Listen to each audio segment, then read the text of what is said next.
ജീവികളുമായി ബന്ധപ്പെട്ട കടങ്കഥകൾ ഉപയോഗിച്ചുള്ള പദപ്രശ്നമാണ് പ്രവർത്തനം. ഓരോ കടങ്കഥയുടെയും ഉത്തരങ്ങൾ എന്തൊക്കെയാണെന്ന് നോക്കാം.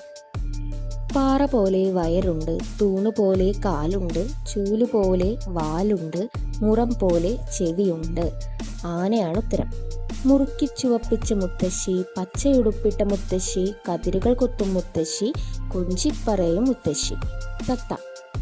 കറുത്ത വരയൻ കുപ്പായം, മഞ്ഞക്കുപ്പായം, നീണ്ടൊരു കാലും വലിയൊരു തലയും നീണ്ടു നിവർന്നു വരുന്നൊരു വീരൻ, പൂച്ചയിലേറ്റും വലിയവനെന്നാൽ പൂച്ചയല്ലിവൻ ആരാവാം?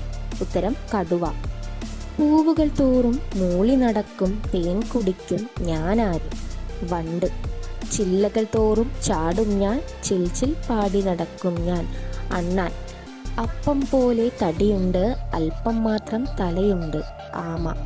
കരയിലും ഉണ്ടൊരു വീട്, നീരിലും ഉണ്ടൊരു വീട്, വീടുകൾ തോറും ചാടി നടക്കും പേക്രോം പേക്രോം ഞാനാര്?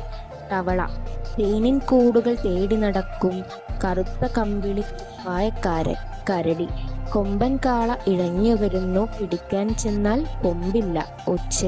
തുള്ളിച്ചാടി നടക്കും ഞാൻ, ചില്ലകൾ പോലെ കൊമ്പുണ്ട്, പുല്ലാണെന്നുടെ ആഹാരം, ഞാനാരെന്നു പറയാമോ?